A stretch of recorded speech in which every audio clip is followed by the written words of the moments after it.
If you love our crypto content or are looking to learn even more about crypto, be sure to check out and subscribe to our new YouTube channel after this video dedicated to all things crypto. Find new videos every week. Be sure to check the link in the description.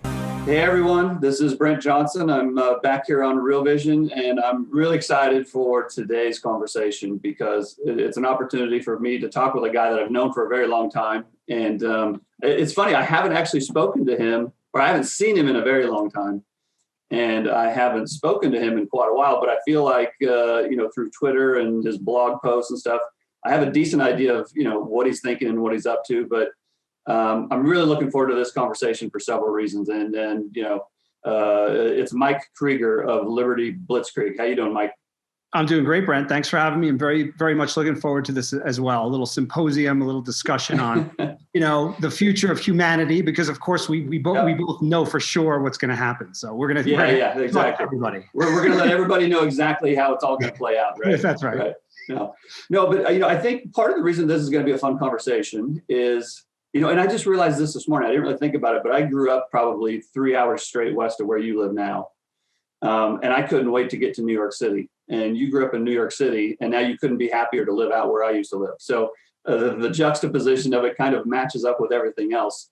But the really interesting part to me is I know just from your writing and from speaking to you and watching your comments and stuff that we see the world much the same way, or we see much of the same problems, I guess I would say. And yet we've come to some conclusions that are the same, but some conclusions that are kind of diametrically opposed. And so I think it'll be kind of fun to dig into all of that and figure out, what the differences are, why they are, and maybe somebody will learn something along the way. But let me give a quick background on Mike's from my perspective, and then I'm going to have you kind of give it on yours. But part of the reason that I came to know Mike was he started a blog, I guess, for lack of a better word, kind of into the height of the global financial crisis or shortly thereafter. He had a number of problems, both personally and I guess from a business perspective with what went down after the global financial crisis, as did I. I think it affected both of us tremendously and impacted both our careers and probably our family life and social life and a whole host of things. And so when Mike was writing his blog, it really struck a chord with me. And not only was he writing about interesting things, but he was willing to say things that some other people wouldn't say out loud, which I very much appreciated. So that's kind of where it all started. And he, relocated from New York to Colorado, and from what I could tell, couldn't be happier. So anyway, that's my perspective of Mike and why I'm interested in talking to him. But I'm going to let Mike kind of give a little bit of a background on himself as well. So Brent, thanks for that introduction. That's basically a nice summary. I'll try to be as brief as possible. Essentially, the most impactful period of my life by far. Nothing comes close. Probably nothing. There's a good chance nothing ever will come close to the sort of rolling impact the financial crisis had on my entire life, existence, where I live, all of that. As you say, when it happened, I was sitting on Wall Street. I was a commodities, mostly oil focused, because that was my background, but a commodities desk analyst on the trading desk at a firm called Sanford Bernstein. In that role, I was looking at all these companies, also the macro, right? Because as you know, oil is an extremely macro industry by nature. Yeah, sure. So it fit my personality. And I started discovering certain things, when I really... Sorry for interrupting your video, but I have a very important message to share. At Real Vision, we pride ourselves on providing the very best in-depth expert analysis available to help you understand the complex world of finance, business, and the global economy. So if you like what you see on the Real Vision YouTube channel, that's just the tip of the iceberg. You should come to realvision.com and see how we're not leaving any stone unturned. From publishing more in-depth videos, live discussions, written reports, and our latest feature, The Exchange, where you get a chance to engage with experts, fellow subscribers, and learn from everyone's experience, which can't be wrapped in a video. It's an experience which you live and learn from. So if you go to the link in the description or go to realvision.com, it costs you just $1. I don't think it's something you could afford to be without. As you know, oil is an extremely macro industry by nature. Sure. So it fit my personality. And I started discovering certain things. When I really started, I guess my awakening essentially was when the oil price was spiking to 150, and I'm an oil analyst, and I was having trouble figuring out what was going on. And then ultimately, it just looked like a big negative dollar bet. That's essentially what it looked like, right? And and then when the crisis came and the dollar started spiking, and that all those trades unwounded, and and the whole global economy started falling apart. Obviously, the oil bubble deflated, and et cetera, et cetera. Anyway, but what really hit me was because before that I hadn't really been thinking about the dollar, at all, which sounds strange from a commodity analyst standpoint. But people weren't talking about it. If you were looking at research from the street about the major oil companies, the dollar might be mentioned in passing, but it wasn't a core focus, right? Of the analysts. So it wasn't a core focus of mine. So that was sort of the red pill as far as the whole macro awakening I had. And from there on, I started, learning more about sort of what underpins the financial system, all the things I never knew or was never taught in my college education or even on Wall Street prior to that. And then when the crisis hit and I saw the response, I became extremely disillusioned and upset, and also just kind of unhappy in my seat, because the way I saw it and continue to see it was that there was clearly a crisis, right? But you can respond to a crisis in all sorts of different ways. And it was clear to me that the focus of the people that were involved in solving the crisis was to essentially keep everything propped up, right? So in other words, not reform, not say, well, why did this happen in the first place, and why will it maybe happen again? Let's figure that out. Let's get to the core issues here and reform. Instead, it was, we're going to do anything to prop it up. And in the process of spending trillions to prop it up, you were essentially propping me up in my seat. You were propping up my coworkers. And from my perspective, that was one of the most unethical things you could do. We were the last people on earth that needed to be saved or propped up or whatever. And so then I had this situation where I looked around me and I thought, I'm not getting anything out of this, right? Before, it was feeding my ego. And I felt great. I was like, I'm making great money. I'm so good at my job, right? That's why I'm earning money, because I'm good at my job and I'm, whatever. And then I realized, wait a minute, I'm just sitting close to the guy, the wizard behind the curtain. That's essentially why I'm making a lot of money. So it was really valuable for me because it shed my ego in a big way. And it made me question myself, what I was doing, what the people I was sitting around were doing, and why they were benefiting. And I couldn't really, deal with it anymore. The funny thing was, I did stay on for another year and a half or so. And the only reason I did is because I was able to write these macro emails that I would write to like huge clients on Wall Street. Basically, all the. I think that's when I first found you, because I'm pretty sure you were still at Bernstein when I first came across one of these missives. And it was written in a way that nobody on Wall Street would ever actually say these things if they wanted to keep their job. Exactly. Basically right. Yeah. I mean, I just got to the point where I didn't care. You didn't care. Yeah. Here's the funny part.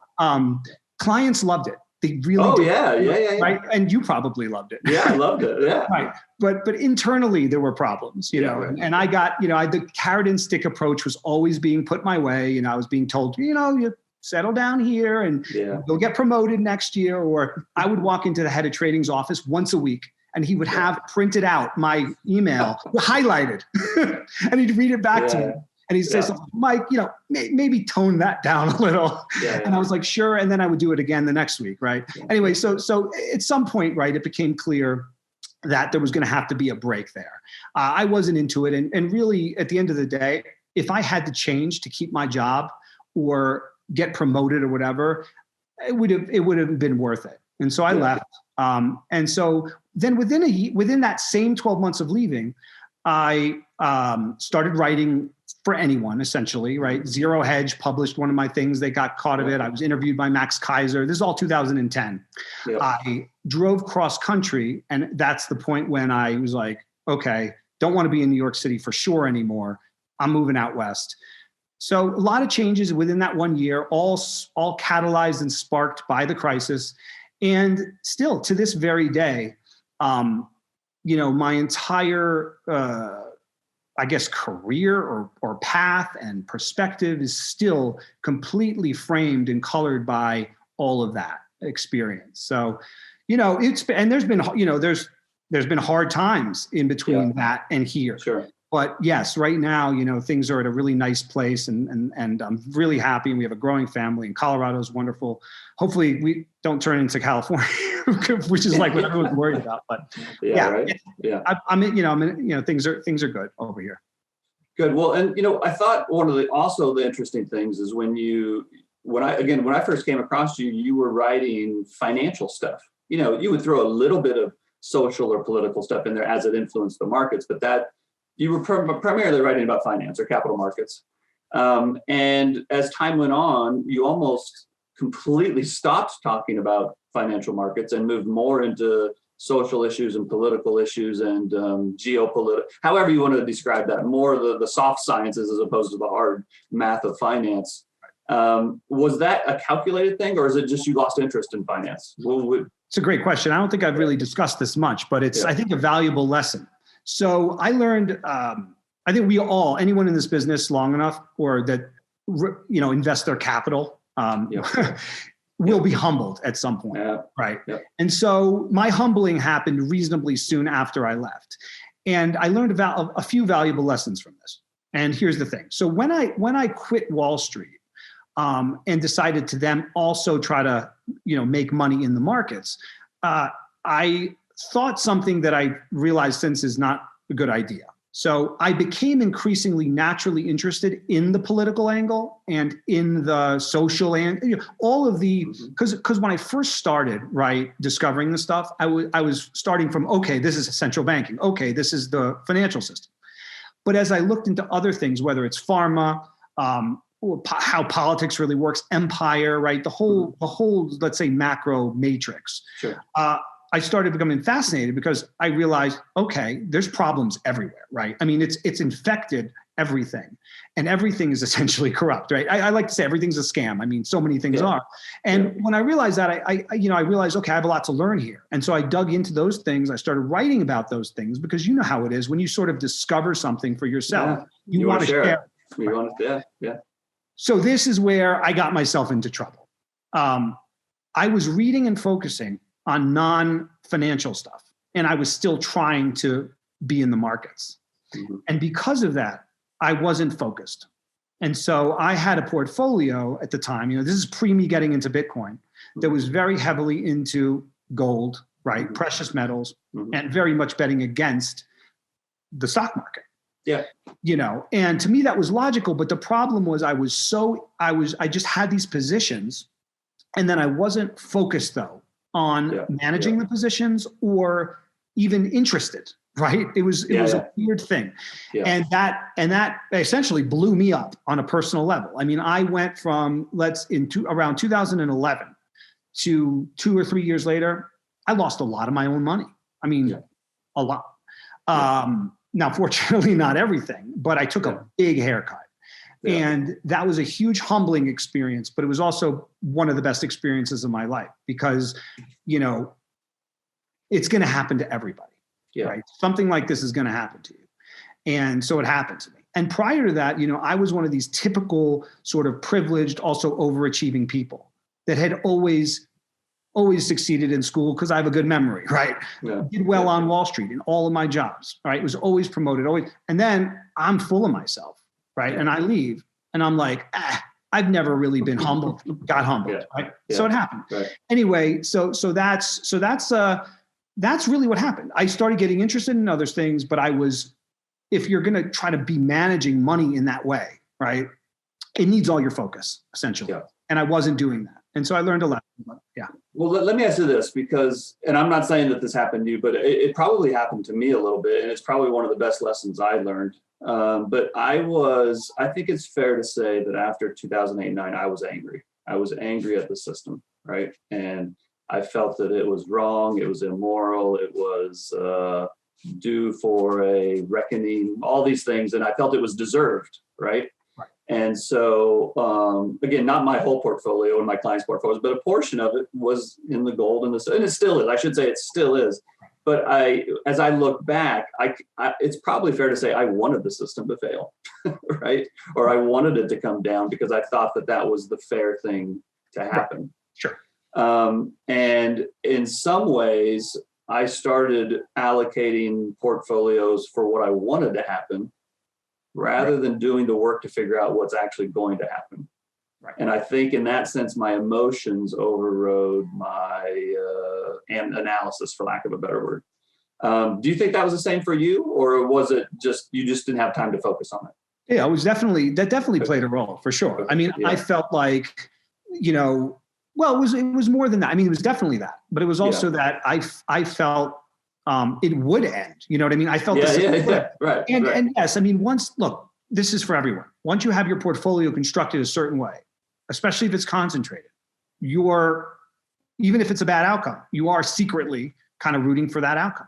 Sure. And this did trouble me though. Like, I mean, it troubled me in the back of my head. I kept saying to myself, I was like, are you saying the things you're saying because you want that to happen, or are you just think it's going to happen and so you're positioned for it? And for me, I definitely thought it was going to happen and I was positioned for it. I was, but it bothered me, right? So it did bother me that if I was going to succeed or protect myself, it kind of meant a bad outcome. Right. I mean, there was no denying that. Right. Okay.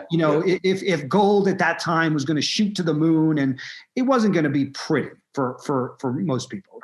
Right. So this is actually a good segue into the next topic, because I was in a depressive sort of mode during this period. Let's say 2000, even like 2009 to 2012.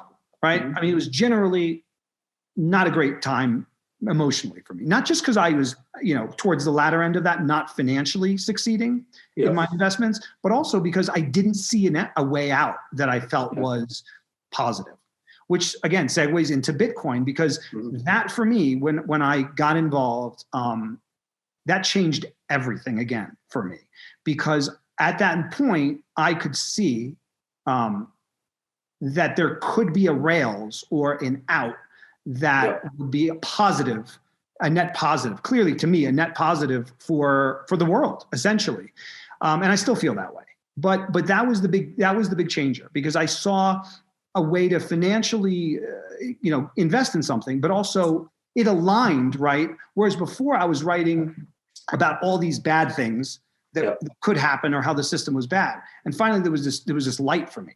And I thought, okay, I can now invest in something, but also promote it because it aligns perfectly with my value system. And I still feel that way. Yeah. Yeah. And you were relatively early. I mean, I want to say that you bought Bitcoin in 2011 or 12. Is that right? I got my first Bitcoins in 2012.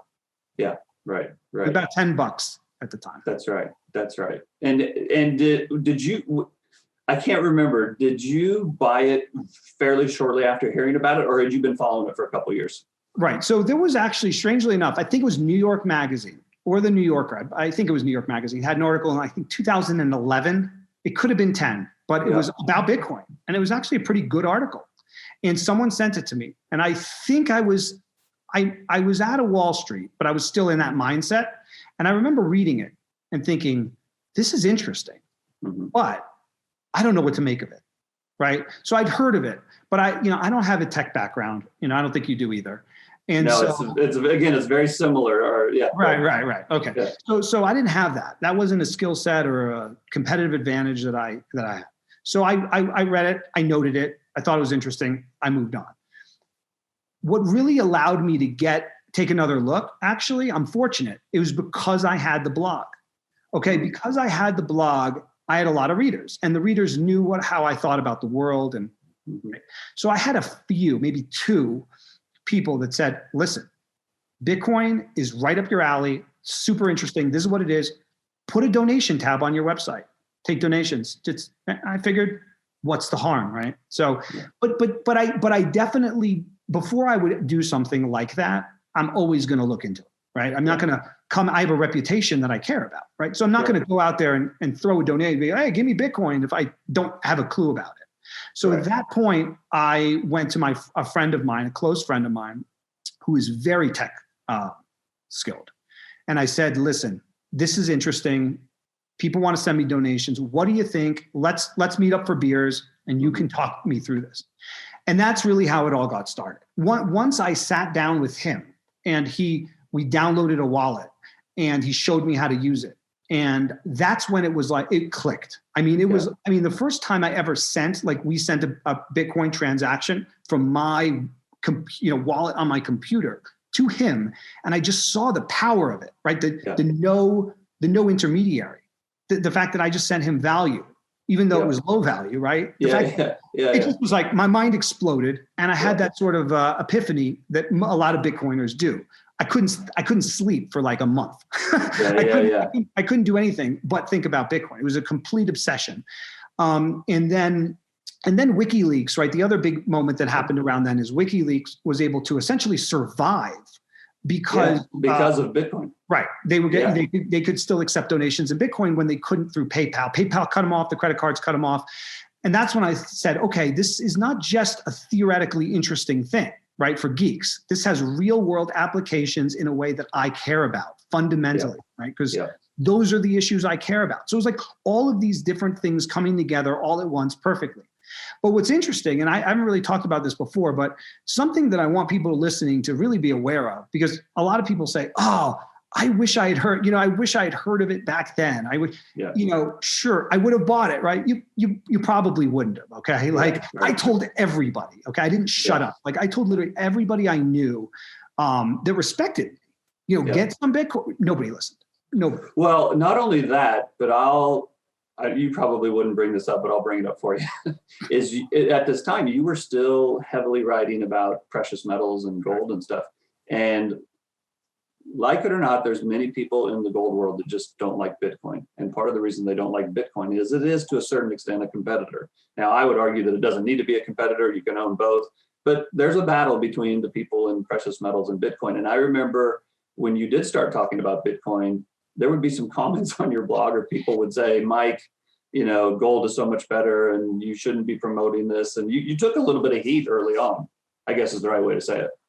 I to tell you the truth, I'm still taking heat. I mean, it hasn't stopped. Like if you look, it's kind of funny because if you look back at my blog posts that mention Bitcoin, and there are quite a lot. There's the percentage of people who are negatively disposed, even of those readers, to Bitcoin and comment about it outweigh the positive ones. Like, I don't know, maybe 70%. Maybe 80%. But here's the other thing I want people to be aware of, so you don't kick yourself too hard.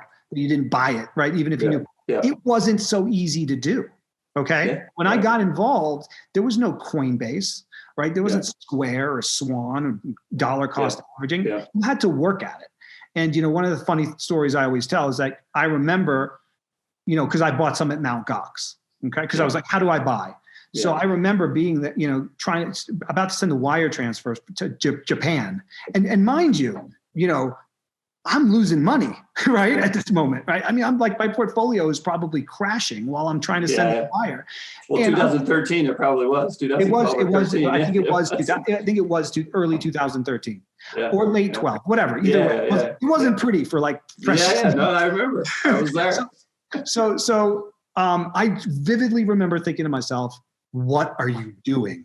Like you're crazy, man. Like what? But I did it anyway. Best financial decision of my life, right? Sure. So it wasn't easy to buy. It wasn't easy to get. Now it is, right? I mean, now Morgan Stanley is going to let their clients buy it. So it's easy to look back and say, I would have bought Bitcoin in 2012, but you probably wouldn't. You probably wouldn't have. Well, I'm going to tell everybody else here, and we're going to get into this more, and I'm sure we're going to have some disagreements here too. But I will tell everybody that I read the Bitcoin white paper in early 2010. It was trading around 30 cents, and when I read it, I have no technology background. A lot of the technology stuff just goes over my head. But I remember sitting back in my chair and thinking, if the technology works the way this paper says it works, it will never be legal because it is so powerful. The state will try to squash it or whatever, right? And not only that, but my son was about 1.5 years old.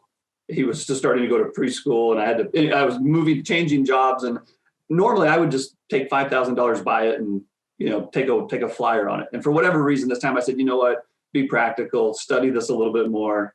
Don't go crazy. In hindsight, I should have. But a couple of years later, you and I had, I don't remember if we had dinner or drinks or whatever. I was in Boulder, and we talked about all this stuff, and you convinced me to buy some. Oh, wow. And I did. And when I bought it, it was around $500. Right. And I have owned it for a long time. I've sold I've sold actually over half of it recently. So we can talk about that as well, because we probably disagree there. But and then in 2000, a couple years later, it was 2016 or 17. And I started to tell clients about it, and this is a speculative thing, but something to look about. And maybe a couple of them bought it, and it wasn't a part of our portfolios that we could manage because there wasn't a way to do it. To your point, it wasn't so easy, right? And in 2016 or 17, I wrote a Bitcoin white paper. I think Bitcoin was around $3,000 at the time, and we said, it has a place in a portfolio. It makes sense. There's a lot of factors that we find appealing, and why it could significantly increase in value. And since then it's obviously gone through the roof.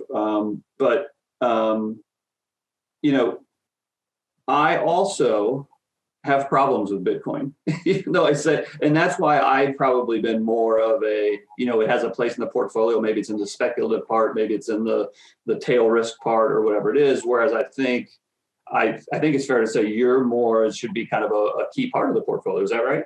Is that a fair way to say it? I don't even, recommend anything like that, right, to people, in the sense that one thing I have said from the beginning, right, because I assume I'm talking to like what I would call a normie for the most part, right? Yeah. Someone who's like if I go too into Bitcoin, they're just gonna the head's gonna explode and they're just gonna tune me out. So what I've said from the very, very beginning is just put 1%, okay, or just use it, and then forget about it. I think that's probably what you said to me. Yeah, and the reason I do it is simple, right? Because that way, I know that if I can get someone's foot in the door, that they're going to take it to whatever they're going to take it to on their own. Yeah. I shouldn't be the one to tell someone, put 10% in, because it's a learning process, in my opinion. Yeah. It's something like, if you're going to get the aha moment, you're going to figure it out on your own. Okay. I can't give you the aha moment. So I just want to open the door, right? Let you use it, let you see it, and then you'll go from there. And also, this is what I find so interesting, and it still happens. I say to people, I'm saying 1% is nothing, okay? But what people are so stubborn, right? People are so caught in their view that it's a Ponzi or it's bad or it's going to go to zero, that they won't even put 1%. I mean, the whole write up, they're just like, won't do 1%. And I say, what does it matter? You lose 1%. Who cares? So that's just human psychology, right? Sure. It's that people believe they're so right that they're gonna ignore 1% just in case they're wrong. I mean, which is never a good thing, right? You can always be wrong. You're 99% sure Bitcoin's going to go to zero. Okay. I mean, sure, whatever. You're wrong. You're probably not doing the probabilities right in your head. So that was interesting. But for me, what's interesting, my feeling with Bitcoin, my inherent feeling on it hasn't changed really at all. Okay. It matched perfectly with an ability to make money, right? This sort of asymmetric bet that you can make from when it was really low. I mean, the risk reward is very different now. It doesn't mean there isn't reward, but the risk reward is different. To now, which is fundamentally Bitcoin represents, and this is what it represented to me in 2012, and what it still represents to me today, a path, right? I like to say Bitcoin is a teacher, right? Yeah. A path, almost a blueprint for humanity to follow, not just with money, but with everything, or a lot of things. Okay. Yeah. Obviously, it's not in meat space, right? In a town. There's all sorts of other things that Bitcoin doesn't fix, right? I'm not a Bitcoin fixes everything guy, right? Although I do think it fixes a lot of things, or it helps to, let's say, throw a grenade that a lot of people wanted to do with Trump, right? That didn't work, but Bitcoin might actually be that grenade. Yeah. But more importantly, let's just like three of the interesting attributes, right? Decentralized, permissionless, open source. Okay. Those three things, I believe, post for this fourth turning, let's say, and we can get into that too. Yeah, I'm sure we will. If the optimistic outcome is what happens, and it may not, right? But I would say the probabilities are greater than 50% that we have you do get to spring, right? So what does spring look like? To me, it looks like that. It looks like a more decentralized, more networked, more voluntary, more permissionless web of human civilization. That is my view. And Bitcoin, I didn't think it was possible before Bitcoin, really, but because I saw Bitcoin worked, and inherently had those attributes, I then believed it could be a future, right? So pre-Bitcoin, pre-2012, I saw a dark future, right? Yeah. Now I see a good future because I've seen Bitcoin actually. I mean, and again, this is much bigger than just money. So, for example, we could talk about this if you want, but we have a huge speech problem now with social media, right? And deplatforming, and the fact that we've gone away from core internet values, which was peer-to-peer, right? A protocol at the protocol level, to essentially becoming trapped in these ghetto platforms where you are subject to like the king, it's going backwards. It's completely what we've done with speech is we are connecting, right? We're doing this and all that. But ultimately, there's a huge flaw. And that flaw is that it's centralized and it's a platform. And therefore it's someone's kingdom.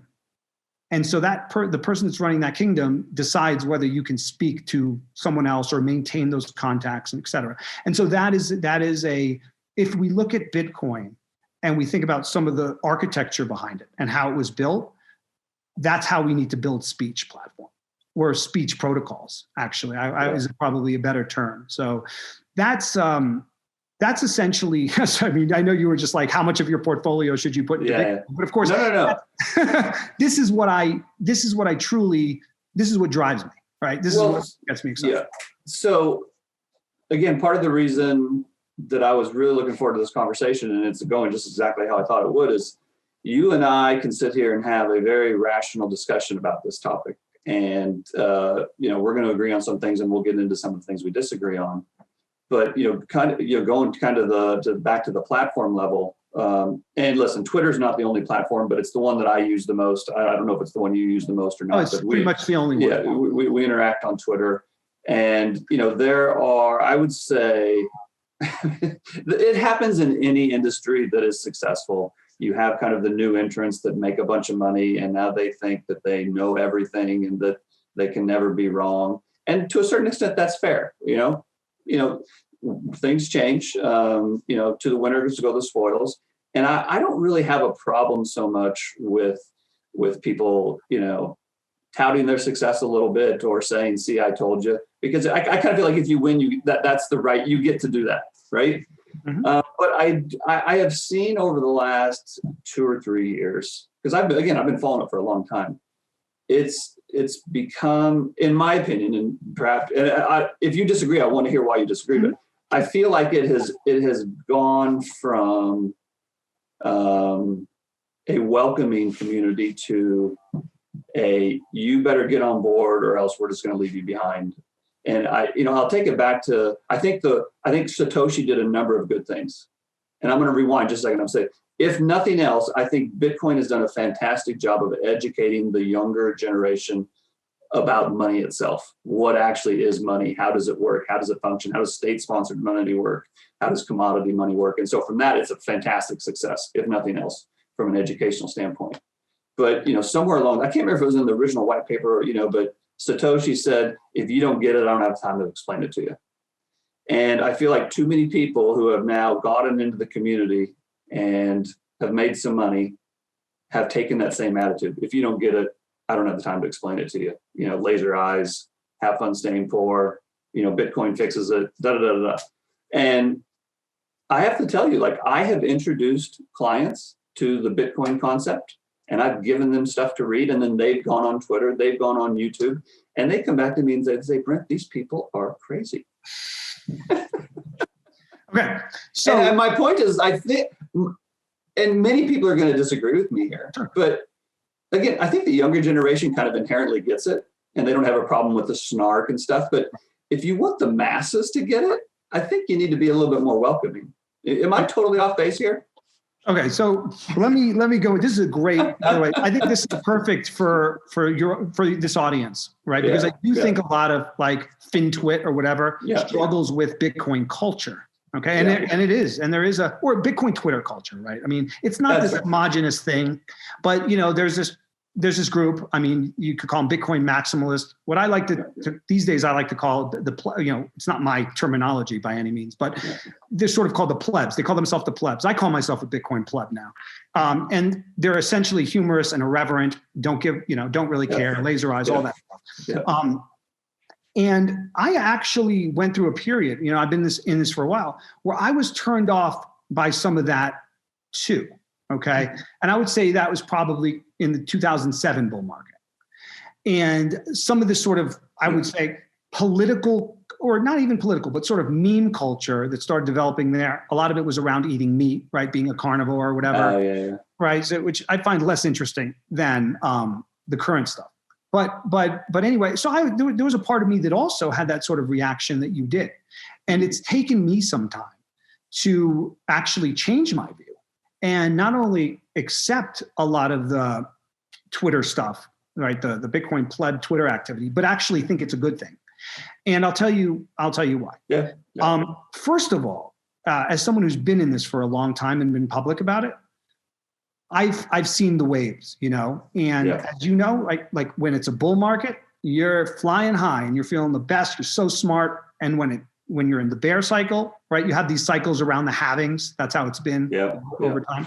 So, and then when you're in the bear cycles, it's tough. I mean, like I wrote this tweet in 2019, I think, and I said, who out there, hodlers, like who out there is, not spending money on stuff or going into credit card debt to hold on to your coins, right? Because it becomes a real thing. I kind of remember when you did that. And I was doing that, I'm sort of like, listen, we're not going to spend as much. We want to hold on to these bits, right? Because you can be a forced seller if you need to, you got enough. So anyway, so at the same time that's, let's say, happening in a bear cycle, you're getting killed by people, okay? Yeah. It's not like the Rubinis or the Schiffs, right? Or the Jim Riggards or whatever, all these people who don't like Bitcoin. It's not like they shut up, right?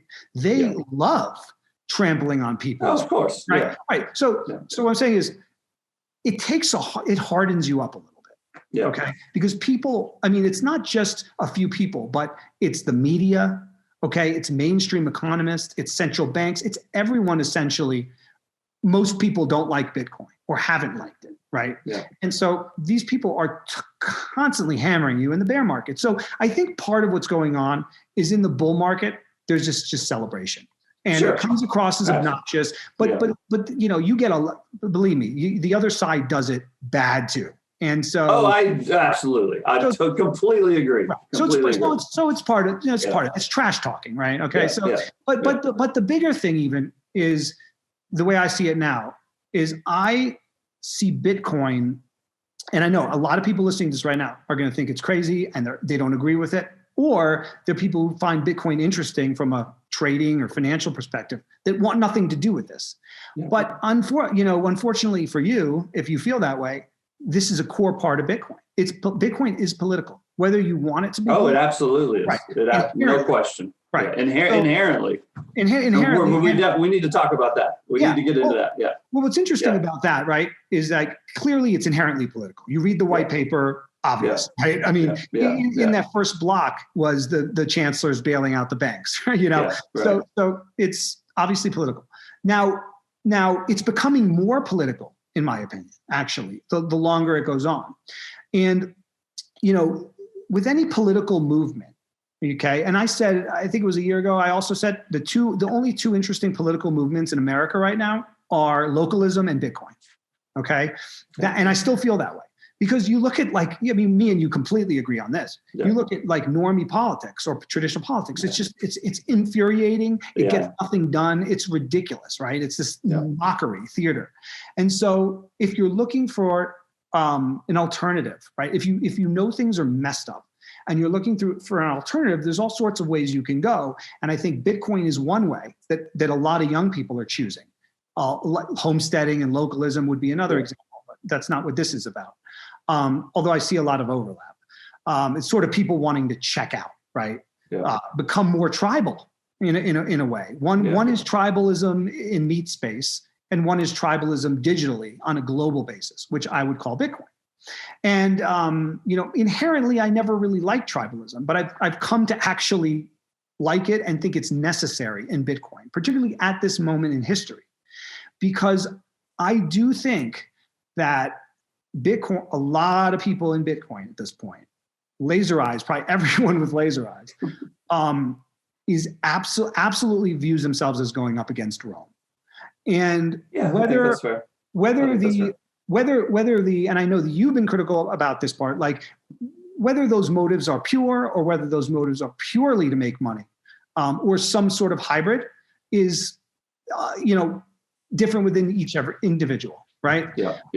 For some people, it's as simple as I am 20, like let's say 2 years ago, someone's 29. Okay, they're making $50,000 a year. Maybe they have saved up 30,000 somehow. Yeah. They look around and they say, I'm stuck in this crappy job. The system is terrible. It's rigged against me. I've got this amount of savings. I'll never buy a house in my life. The stock market is trading at these crazy valuations, right? Essentially all these boomers, right? All these boomers that keep bailing themselves out and own everything, right? Are continuing to inflate everything. And so what it becomes is, how can I flip that? How can I flip that situation? What is my way to do it? And for a lot of them, I think rationally, and in fact, if I was in that position, I would do the exact same thing. They're saying, I can take $20,000 of my 30,000 savings and I can put it into Bitcoin.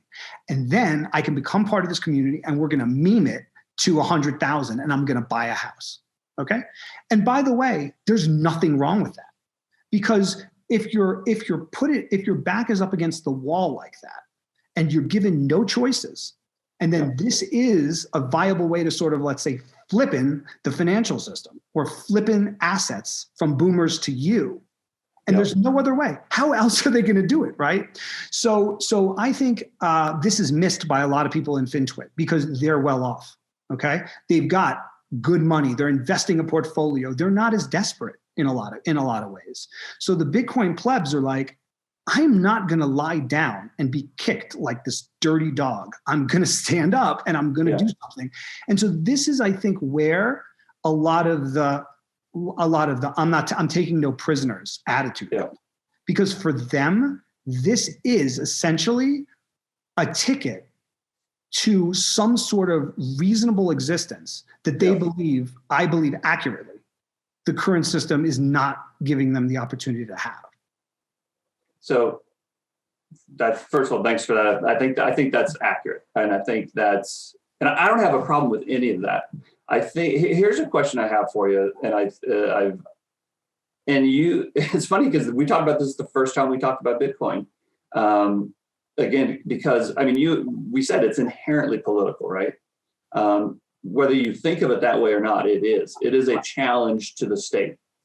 Correct. And I said to you, how can the state just sit by and let this happen? That's just not, they've got to do something. And I think your comment to me at the time was something to the effect is they can't shut it down. They would have to shut the internet down to shut it down. And I think there's accuracy there. But in my opinion, there's many things they could do besides shut the internet down. Mm-hmm. But I guess one of the questions I have for you is, do you think that they've tried and failed? Or because from my perspective, I don't think they've really tried yet. But maybe you feel differently. Okay, so this is like one of those. I've spent probably more time, and I know you have too, right? And this is where it gets really interesting. Thinking about, right, like the probabilities or the attack vectors that are possible here, right? Because I have a lot of my, money. I don't want to be caught off guard. What could happen essentially? And there's all sorts of things, right? There's attempts to, as a lot of people like to talk about, hardware sort of attacks to try to the 51% mining attack. Then there's the regulatory attack, make it impossible to use or very difficult to use or criminalize its use, et cetera. What's most interesting to me about it in 2021 is that, and I know we disagree on this, but this is how I see it. Okay. And it doesn't mean I'm right. Doesn't mean you're right, wrong, whatever. But this is how I see it. Yeah. The fact it hasn't happened yet in an aggressive way makes it much less likely to happen.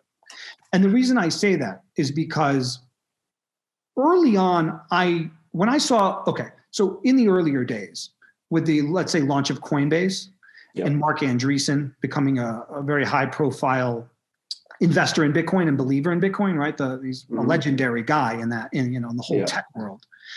I immediately became more bullish. And the reason was not because I like him or I like Silicon Valley in particular, but because it was a buffer. Okay. A guy like Mark Andreessen was a billionaire. He's friends with billionaires. They're getting involved. They're building companies around it, and this isn't something I like about the system, but it's something that's true about the system, which is that influential people with money are the ones who are essentially pushing legislation and policy even, right? Foreign policy even, and so I knew that was a buffer right away. And from my perspective, I was like, okay, there's still a lot of people that hate it, okay? And that inherently hate it, dislike it, that have money and power. Yeah. But this creates a buffer. And and that was correct. Okay. And I do think that protected. If those early Silicon Valley guys didn't get involved and it wasn't a protocol, right, where you could build companies off of it, or to engage with it, I think there would have been, actually. I think there could have been a more aggressive move to stop it. I think that buffer allowed it to continue to sort of flourish. The other thing that I think allowed it to flourish in its early days, and a lot of Bitcoin maximalists hate ICOs and hate Ethereum or hate any other coin other than Bitcoin. Again, to me, a lot of this does go back to it's a political movement thing. Not just that, believe me, there are also other things about Bitcoin that are inherently different than these other coins. But I always was very pleased with all of the coins being out there and the ICOs being out there, because it just distracts attention away from Bitcoin. Okay. It gets all sorts of other people involved in the space, and it then gets all sorts of other interests, moneyed interests even.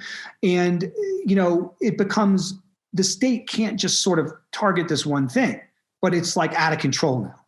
Okay. It's become this sort of pain. And there's all these coins, and it's sort of like, whether Bitcoin is stoppable at some point or fails or whatever, I don't think it will. But even if it did, the cat's out of the bag as far as open source, decentralized, stateless money. I don't think you ever put that back in the bag. Again, my opinion, sort of like the internet. Even with speech on the internet, like it's being repressed, but ultimately I believe it will be free. Okay. We'll figure out how to make it even more free. So fast forward. Now you have a US Senator speaking at 2021 conference, Loomis from Wyoming, in 2 months. Okay. You had, with the laser eyes, you had at least 2 members of Congress putting laser eyes on their avatars. I mean, that's extraordinary, right? I mean, if you had told me, and I was as bullish as anyone, right? But if you had told me 5 years ago that would happen, I would have said no. I would have said no. So what I believe is sort of happened, it's like this metaphor of the Trojan horse, is that Bitcoin is Trojan horsing itself into the certain elements of the establishment. And I think that now you get this sort of greed overtakes desire to control something that they may not be able to stop anyway, kind of phenomenon. And, an interesting question to ask yourself is, so let's say China, the CCP, right? Or any sort of centralized authoritarian government, our own CIA, right? Yeah, right. Do they own Bitcoin? Do any of these guys own Bitcoin? Probably. But because why wouldn't you? Okay. At the end of the day, a human being that is, let's say, power hungry, is looking out for number one. Okay. Any of these people, whether you're in the CCP or you're a CIA or the whole narrative of, we care about the people, it's obvious BS, right? So, right. So if they come to the conclusion that Bitcoin can help them, they're going to buy it, whether it's helping them financially or whether it's them being able to smuggle money out of their own country at some point, So, and I said this when I was on our mutual friend, Zach Abraham, right? Yeah. I was on his call, I think it was last year. I said this. I said, by the way, Bitcoin is for enemies. Okay, it elites, whether I like them or not, sleazy elites. There's a benefit for them too. Okay, yeah. And so this is sort of the point I think we're at, and I think now with Morgan Stanley offering it, I think you've got to the point where aggressive crackdowns in the obvious kind of ways, at least from the U.S. state, are pretty unlikely, at least in the near term. I mean, things can change, right? Things can change and we could reassess. But I would say the probability of that is low. And in fact, if anything, I think regulatory burdens will be reduced. And let me just give one example.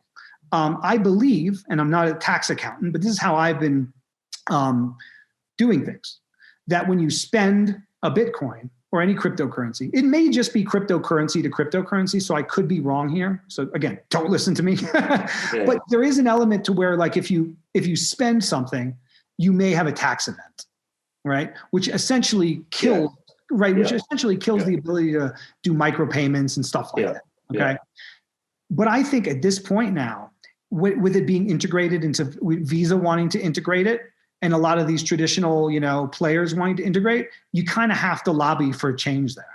So if anything, I actually think you're going to be surprised. You might see some sort of law that comes out that says transactions in cryptocurrencies under a threshold, let's say $100, are not taxable events.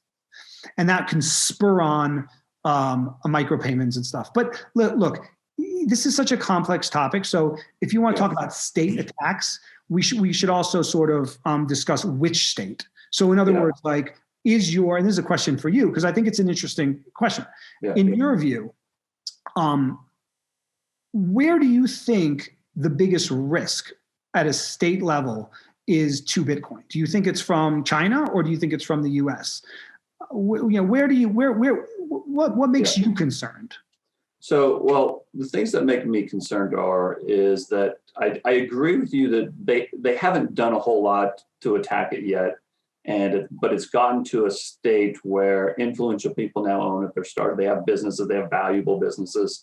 Senators own it. It's the mayor of Miami is encouraging its use.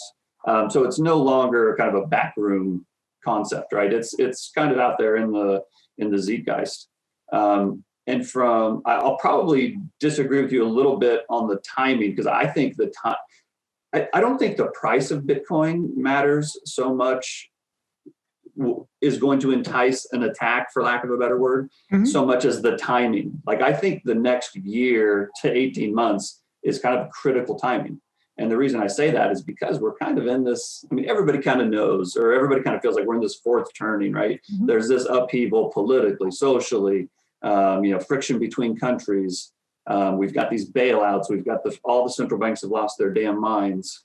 And now we've got central banks. The central banks have seen the power of these digital assets, digital currencies, the ease of use, the speed, the efficiency. And so now they're starting to roll out, or talking about rolling out their own digital assets. I don't think that when they start rolling out their own digital assets, I don't think they will be as, kid gloves with the existing digital assets as perhaps they have been. And so I think it's kind of an interesting timing. And I think if there is going to be, and maybe there won't be, but if there is going to be an attack from the state, I think it's in the next 12 to 18 months, not the next 12 to 18 years. Because I think this industry grows so fast and moves so fast. If they don't do it by then, it will be too late, and it could be too powerful. But so I would say that where I see the biggest risks are from China itself, because I think China and Russia and Iran, and what's the other one? Anyway, they control the majority of the mining operations. But I would say U.S. or not any state from a tax perspective. Maybe they say no, we're not going to outlaw Bitcoin, but it's taxed at 65% every time you trade it. That's done. It's all they could easily do that. Now, whether they will, I don't know. But I'm saying that would be something that could, again, not shut it down, not make it go away, not make it illegal, but just make it unattractive, right? And so I think that's kind of interesting. And here's the part that I find most interesting, though, is that to your point earlier, I think a number of people in the community, for lack of a better word, realize that this is their shot. This is us taking on Rome, so to speak. This is our chance to, actually have a shot at having some wealth in this world. And part of the whole reason and the idea behind Bitcoin to begin with is to escape the evilness of the system, for lack of a better word, right? Or to escape the being pushed down from the top from a tyrannical government or however you want to describe that. And so on the one hand, and so when I always talk to people or try to talk to people about, the state trying to battle against Bitcoin or digital assets, however you want to describe it, I'm often surprised at how quickly they go to, well, they can't stop it or they can't win. There's no way the governments can win. This is a foregone conclusion that Bitcoin will win for all of these reasons.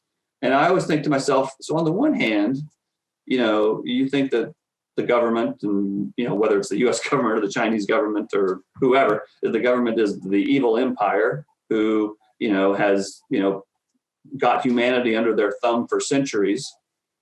And they will do whatever they can to stay in power. But then on the other hand, you think they're just going to sit back and let Bitcoin take over the world. Like, my point is there inherently has to be a battle because it is a political movement. So it would be like saying the Democrats and the Republicans are no longer going to fight. There is going to be a fight, and perhaps Bitcoin will win that fight, perhaps it won't. But my point is there will be an epic battle. And to summarily dismiss the power of the state, in my opinion, is just really, really naive. Again, now, you might say it would be immoral or for the state to outlaw it, or it would be uneconomic for the state to outlaw it, or you can have all these reasons why they wouldn't. But to me, it's like, those arguments are silly because they're not just going to give away political power. Again, there will be the battle. And think of all the times throughout history that innocent people have been marginalized by the state, or, just think of people like, Randy Weaver, Ruby Ridge, right? Think of Julian Assange. Think of Edward Snowden. Leonard Peltier. Like, right or wrong doesn't factor into it, right? Power factors into it. Mm-hmm. And so when people just think that the battle won't happen or it can't be won, to me that I don't get it. I don't get it. I'll try to provide some color. Yeah. Again, I can't speak for anyone else, right? But as an analyst by nature, I'll try to explain how I see it. So first of all, with the central bank thing, this doesn't really worry me that much because you started by mentioning, the central banks are going to roll out their digital coins and okay, sure, they're going to do that. Okay. But central bankers don't write laws. Okay. Now they can do all sorts of crazy stuff, as we know, but they don't write laws. And so to the extent that their view on Bitcoin has some sort of legislative outcome, relies on them making the argument publicly and persuasively. They have not done that. And they actually look pretty stupid when they try. Or convincing, again, people that do pass legislation, like maybe they were influencing Steven Mnuchin. You remember what he tried to sneak in, right before Trump was out the door.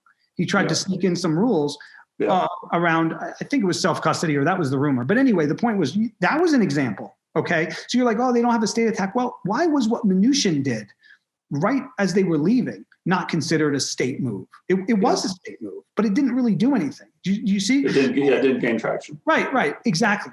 So that's the key. So the key here is you've got forces with power who are on one side. But I like my odds because the forces of Bitcoin are gaining allies with power. We're not losing them. We're gaining them. They're losing them. So it's like the longer they wait, the more trouble they're going to have, as you say. And you say the next 12 to 18 months. You're probably right. I mean, if they're going to go for it, it's got to be soon. Okay, that's just addressing that first part. So while it's a completely legitimate point to bring up, I just don't see it as a big threat at this point, or I still like my odds. Yeah. Okay. As far as the other stuff, power, the state, et cetera. Okay. First, I think the reason a lot of people say, oh, they've lost, they can't, central bankers can't win, the state can't win, power can't win. A lot of that is bluster, but it's also true, genuine belief. And I think that both the bluster and the true, genuine belief is necessary. Whether I agree with you on that. I'll tell you why, but go ahead. Right. So I'm gonna compare it to the Revolutionary War. Okay. Yeah. Those guys had to be freaking crazy. Okay. Yeah. Absolutely nuts. Right. Yeah. I mean, like, that's why they say it's like you're John Hancock. Because the guy just like, and I don't know how familiar you are with him in particular, but he was one of the wealthiest colonists. I think he was a merchant but I mean, he was very rich. And, there was, little interest for him to necessarily go against the status quo. He was doing great. But I mean, he signed his signature was like the size of the freaking document. Right. John Hancock. So you're crazy to do that. Okay. Yeah. You're crazy to go against the British Empire at that time. Right. Yeah. I mean, me and you talking at that time, we might be sympathetic to the colonists, but also sort of be like, oh, I don't know about this. Right. But it was the right time. It was the right place. And where so many other rebellions fail, that one succeeded. Right. Yeah. And so, like, what's the difference between laser eyes and join or die, right? Like the symbolism. It's if you're not understanding Bitcoin in the context of something like that, whether you want to say it's a failed rebellion or a successful revolution, we don't know yet fully, right? Yeah. But that's what it is. Okay. Well, and so I actually agree that was the point I was going to make is, most revolutions fail, but some of them succeed, and the ones that succeed, they have these true believers that believe despite all objections and evidence to the contrary. I mean, they're just freaking crazy, right? And somehow they win. And so I don't rule out the possibility for that. What I rule out is the possibility for a peaceful revolution. I'm convinced there's going to be a battle, and I'm convinced that the state has enough ammo to inflict some pain along the way. And, a lot of people think that I say these things because I want them to sell Bitcoin or because I'm jealous or because whatever it is. And it's really, I just want people to acknowledge the risks and be aware of the risks. And here's part of the reason is because I think it's my observation. And I said, it's changed a little bit in the last couple of years, but overall, I think one of the good things that the whole Bitcoin thing has done is it's made people kind of reassess the state, reassess money, reassess the nature of freedom and tyranny. And there's kind of a liberty movement part of it, for lack of a better word. And this is one of the few times in history that I can find where people in this liberty movement have actually made a lot of money. And if you have money, you have power. And I would love it if it isn't all given back. So part of my point is like these people that have made all this money in crypto, just sell a little bit of it and put it in gold or buy a house, maintain some wealth. So in the off chance that Bitcoin doesn't work out, you can still fight for liberty. Right. That's a completely legitimate message. I mean, I'm not a big, fan of the USD, as very different. Yeah, we don't need to get into it. Yeah. It's probably pointless. But so for me, I might, want to improve my house, right, or something, like build more garden beds or whatever. Yeah. And actually, you're seeing this though, even recently on Bitcoin Twitter. You're seeing people say stuff like, "Finally got a house." Right? I mean, you're seeing these like 30-something years old who are like, they got their own piece of dirt from Bitcoin. That's just societally beneficial, period. Right? Absolutely. Right? Absolutely. So, and that's a good thing. And I'm happy to see that. Okay. Yeah. Very happy to see that. And I am not someone that says, Bitcoin, it's not about just holding the coins forever. Now I get, again, that's a political decision, but look, if this can literally, you have a little baby and you're renting an apartment, okay? And you have the opportunity now to buy a little house to raise your family in. Yeah. I'm not going to tell you to hodl. Go freaking buy the house. Right. Okay? Like, I'm not going to tell you what to do either way, but I get that. And so I'm on board there. I think, so here's where it comes down to, I think, where we really differ is probabilities. Okay. Yeah. So that's right. And that's what this is all about, right? Macro is all about. It's about like, okay, this could happen, this could happen, this could happen, this could happen. Let's make sure we know all of the things that could happen. And that's what this discussion is about, right? Right. And then you can assess your own probabilities to the outcome. Now I want to address why, one of the reasons why I think the probabilities of Bitcoin and this whole sort of open source stateless money is here to stay, right? For good. Now whether, it's going to be Bitcoin for the rest of the time, I don't know. But this idea, not just idea, but this actual application of stateless money, permissionless stateless money, I believe is the future, right? Is not going away. And that doesn't mean you won't have local money or state money. Yeah. But I do believe that this is fundamentally going to be with human beings forever. Okay, that I believe. Now that doesn't necessarily conflict with anything you're saying, because from your point of view, we could have this huge battle and Bitcoin can, have huge swings and people can get really hurt. And still 10 years from now, we have stateless money, right? You could still argue that the swings could be too painful or that, or whatever. Or, can you wait out a big battle, right? How much do you have to sacrifice in the interim, et cetera? The reason though, and one of the reasons, and this would be great to then discuss, I think, fourth turning and sort of how you see it and how I see it, because I think I want to know how you see it, where we are in the cycle, what you think the twists and turns might look like, and then I can kind of tell you how I see it. Yeah. But the reason I believe I put the odds on the rebels succeeding, whereas most of the times they don't. You're absolutely completely correct on that. Okay. Yeah. The reason I give it a higher assessment is precisely because we're in this winter or like cycle. And in this period, so much changes. Okay. Now there's a lot of, historically a lot of bad things happen, right? Before you get to spring. And that's why I want to talk about where you think we are in the season. But if there was ever going to be a period, right, where the rebels had a shot, this is it. And so my feeling from a cycle perspective. So for me, it's sort of like, listen, I'm not going to tell you for sure that we're going to succeed, but I will tell you this, we're going to go for it. Okay. Put on those laser eyes. Let's meme this thing into existence. Let's meme this thing into ascendance and dominance because we can, right? Because this period in history has that potential. Now, the reason we can have this conversation is because we both, I believe, adhere to this idea of cyclical history. Whereas some people watching this are going to say that's garbage, right? There's no such thing as these. And so to them, what I'm saying, everything I'm saying is going to sound like complete nonsense, and it's fine, right? You don't see the world like I see the world. All good, right? But that is how I see the world. Yeah. So I think, and we see the world the same way. We both see the cycles, I think, pretty similar, maybe not exactly, but pretty close. And we'll talk about that a little bit. And I think philosophically, if we could choose the type of, if it was up to you and I to choose the type of system and the world would agree to it, is we would choose a system where it was, you were free to choose your own currency. There's competing currencies and the best currency would win. And it wasn't a state mandated system and you could volunteer into things rather than being coerced into things. And so to the extent that there's a revolution for that type of an outcome, I get it. I think from my perspective that we are in the fourth turning of these turnings.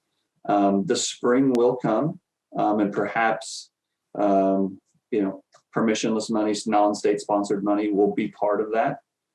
I don't think we're at the end of the fourth turning. I think we're maybe in the middle of it. And I think if anything, there's been some bad stuff that's happened in the last 10 years, no doubt. But I think before we get out of the fourth turning, there will be much more pain and chaos than we have seen so far. And my belief is that while Rome will eventually fall, Rome is going to mete out a bunch of punishment along the way. And I think their ability to do that and inflict pain elsewhere is much greater than many people acknowledge. I think it's very romantic, for lack of a better word, to this idea that, we're going to have this revolution, we're going to take on the empire, we're going to blow up the Death Star, and we're all going to live happily ever after. And the analogy I always use, they blew up the Death Star in 1977, and we still got Star Wars movies where the big bad guys are still in charge, right? So it takes a long time, and it doesn't mean that it won't happen. But I just think this idea that the U.S. is in so much trouble that we can no longer be successful in anything from a state perspective, I think that's wrong.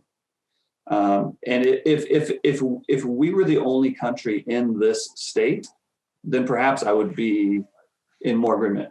Now, again, you have to understand this is my view as an analyst, not what I would like to necessarily see, but just how I view it. Because I think Europe is in very much trouble.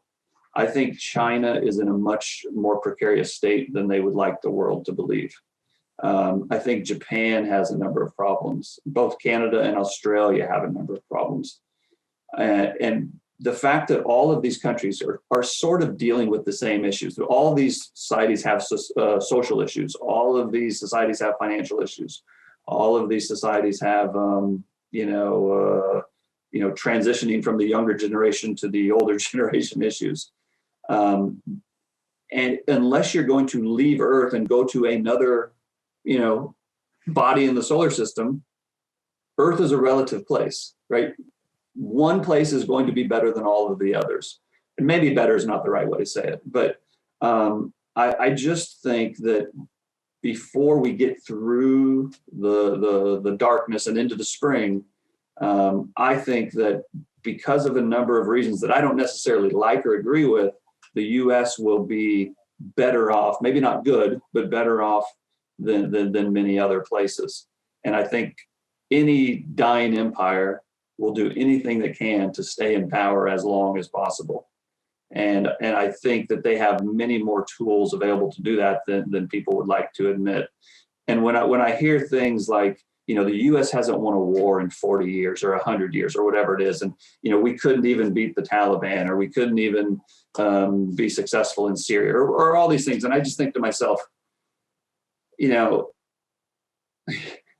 just think it's nonsense, to be honest. Mm-hmm. We've been in Afghanistan for 20 years, and people will use that as an excuse to see we couldn't even be successful there. Well, I would argue that, what makes you think we're not successful? If we were to win that war, then we come home. We don't want to come home. We want to keep our army bases over there. What makes you think we weren't successful in Libya? Or what makes you think we didn't accomplish our goals in Iraq? I'm not going to sit here and say that we obviously won all these things, and we haven't had some defeats along the way, and that we're no longer. I would argue we're no longer the shining city on the hill. I agree with that, but I think before we get through to the spring, I think that America, rather than pretending to be the white knight, will just put on the black hat and say, "Come at us." Bring it on, and I hate remember when George Bush said that, "Bring it on," and I thought I was so pissed off when he said it, and I thought that's the worst thing that any commander in chief could ever say. If I had a son that was in the military, right, and he said, "Bring it on," I'd be like, "Fuck, man, don't tell them to come after my son," right? So I hated it that he said, but I do think there is some truth to it. Again, I don't like it, but I think there's some truth to it.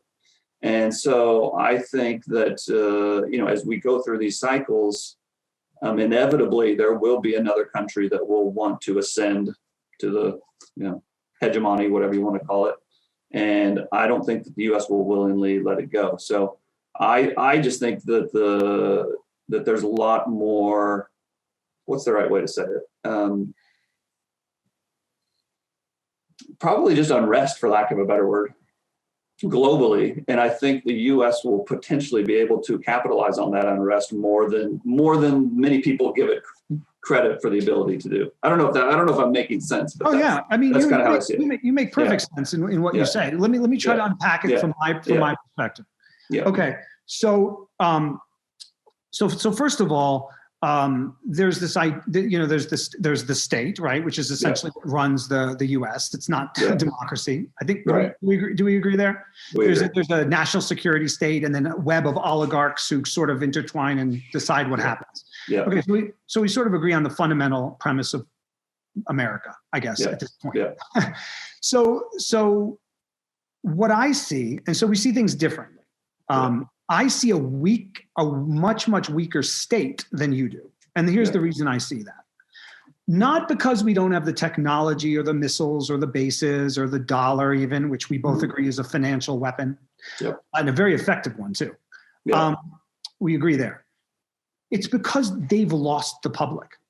And I think that is very important. And I think it's also what the Roman emperors understood that our emperors do not understand or do not seem to understand. The propaganda, as far as I can tell, is working less than it ever has before. I agree with you on that. So the disillusionment amongst the populace is high and growing. And moreover, and I think equally important, it's differentiating across the country based on, let's say, culture and regions. Okay. Yeah. As you see now what's happening. I mean, people have been moving to Colorado for a long time, but now it's not as much. I mean, they are, but where are people moving? Okay. Texas and Florida are two big ones. Yeah. Okay. Yeah. Now, of course, 0% state tax is a big factor, but it's not the only factor. Weather is a factor, but there's more than that. I think people are starting to self-select and say, I kind of want to be in these states because they seem more free. I mean, I hear that all the time. They're more free, not just with the COVID, but in general, right? This thought process. I mean, I don't think it's coincidental that a lot of Bitcoin activity is now in Austin and increasingly in Miami, right? As opposed to Washington, D.C. or even San Francisco, where you're at. I mean, so many people every day are like, I'm getting out of here, right? Or I want to get out. Right. Yeah. Particularly people with my sort of, let's say, idiosyncratic views on stuff. Sure. So from my perspective, again, as sort of a non-traditional way of looking at it, I will submit that a lot of the infrastructure for U.S. hegemony remains in place and is strong. I would counter that, though, with two things. One, we're at a cycle where everything changes. Okay. And being the global hegemon is the pinnacle. Right? I mean, you can't get any better. So no, I agree. Yeah. So there's only one way to go. You sort of maintain that role, or you decline. Yeah. And my bet is on decline. And then I'm gonna go into why I don't think that's a bad thing overall either. Right. For the people. Right. Not for the CIA, but for the people. But so I'm of the belief that an successful empire cannot lose its people to the extent that this current state is losing the people. And I think Bitcoin and its increasing popularity and the increasingly political sort of activism in that realm is a sign that more and more they're losing the people. And so the fracturing that I see going on from a geographic standpoint, but also from an ideological standpoint within the Rome is very problematic for the state, which is actually, interestingly enough, why I think increasingly people involved in state apparatus or even Wall Street are going to Bitcoin, because they're sort of looking around and they're saying, wait a minute, this is breaking down, It's the lifeboat. Right. I better, you know what, like I'd like U.S. hegemony, but if this is, if we're losing the plot here, I'm going to get my seat. So that's one of I think that's the main reason. And by the way, don't get me wrong on the other countries. Okay. I'm not like European Union and China. I don't disagree with you on that. Okay. Well, we need to talk about, we'll come back to it, but I'm glad you brought it up. Go ahead. To mention though, to touch on a few of those things. So this is, again, I think where we probably differ. So I think traditionally, and even I fell into this, I would call it a trap, but way of thinking. A lot of people are like, the US empire is going to decline and then China's going to rise and China's going to dominate the world. And then that's the end of the fourth turning, right? Yeah. I don't agree. Okay. Now that's possible, right? But I don't think it's the most likely. And I think you might be sympathetic to my views on this because I think China is this like ridiculous Ponzi, like hegemon, regional hegemon in its own way, and has a lot of weaknesses, right? And I would concur with that. I would even take it a step further and say China is even more weak, right, and even more vulnerable in a Bitcoin world. And this is why I actually think if you're smart, and by the way, I'm not claiming that, the national security state is wise or smart, but if they're doing probability analysis like me and you are, right? Let's say you're really smart and you're in the CIA and you're having discussion and you say, look, we want to be the hegemon, right? We want to maintain hegemony. However, we're in this cycle. They probably know about cycles too. It's not just us. We're in this cycle and there's a chance, maybe a 25% chance we lose it, right? We're not going to, no matter what we do, we're going to lose it. Yeah. Well, do we want China to take over? Okay. And if your answer is no, and I'm sure that the answer is no from all of us, right? Right. Yeah. You want to let Bitcoin continue. Yeah. And the reason I say this is someone said this to me the other day on Twitter, and I thought it was well put. They were like, the Fed would rather bend the knee to Bitcoin than China. And I think you would argue that I need to think about that. Okay. Well, I'll explain it. I'll explain. Yeah, okay. Right. So I think you would argue that it's a ridiculous choice anyway because they don't have to do either. But I'm saying it's possible. Okay. Yeah. And so what that means essentially is that if you think if you're in, let's say, the CIA, and you think there's a 25% chance that 10 years from now, after the turning, the USD is not the global reserve currency in the way that it is today. Sure. Well, what is? Okay. And if your answer is that China's planning to fill that void with its digital yuan, I would agree that is their plan. Okay. Yeah. Now that doesn't mean it's going to happen, but so if you're if you say, okay, well, there's this 25% chance we lose the reserve currency and China's definitely planning to take over, Bitcoin's better than that. So it's our contingency plan. Well, I'm not, again, if I was that guy, I'm not saying they're like, are they stupid, right? Are they like, who's running the show here, right? We don't know. Yeah. You know what I mean? Yeah. Like it could be a total mess. It could be really smart people. I honestly, man, like this is the biggest thing that I struggle with. I'm like, how stupid or how smart are these people? No, that's always my question too. Are they? It's that Mark Twain quote, right? It's like, are they putting you on? Yeah, exactly. Smart people who are kidding us, or idiots, or idiots who really mean it. It's just like predicting the future, right? Like we don't know. It sucks. All right. Yeah. If I knew the answer to that, I'd be able to plan better. So but I'm saying if in the event that they are clever and the clever ones have some sort of say, yes, it's a contingency plan. Because America is uniquely positioned relative to China to outperform in a decentralized, open source kind of a world. China is not, okay, for a lot of different reasons. Yeah. I think you touched on something really good here, and I want to make sure. I want it sort of relates to this, but I just want to make sure we talk about it a little bit. So I'm going to bring it up now. Is I think again one of the things that I see, and I kind of get it, but I wish people would think a little broader. Is that they will attribute, idiocy to the central bank and, immoral depravity to our leaders and, the greed of Wall Street as a sign of the decline of America, right? And again, I won't argue those points too hard for all the reasons that you've been discussing for 10 years and that I've been actively reading and thinking about for 10 years. But the part that I struggle with is that when people just automatically think it's so much better in China, or it's so much better in Brazil, or it's so much better in Italy, or so much better in Russia or the UK. I mean, the systems are the same, or the people at the top, right? To rise to the top of a country, you've got to be a sociopath. I mean, it's just kind of by definition, right? So to think that they're more moral over there, or they have a higher level of concern for their citizens than we do, it's possible, but it's not just a given, right? So I just feel like when people do analysis on the United States and come to the conclusion that it's going to fail, they do it in a vacuum because that's the only thing they look at. They don't consider the rest of the world. And I can't remember who this guy is. This guy, you probably know. It was probably 10 years ago. I saw this little video on it, and I thought it was so good. It was talking about how they talked about human farming, and it basically said every country is like a farm or a ranch, and every rancher is raising livestock. Right. Now, some ranchers, treat their animals better than other ranchers. So some of them make them work from sun up to sundown, feed them just a little bit. Others have free range. They're welcome to go do whatever they want all day, as long as they stay inside the fence.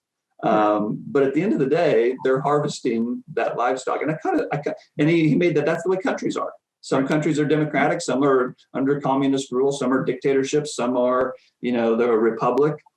And I actually think that's a pretty good, it's kind of sick, but it's a pretty good analogy, right?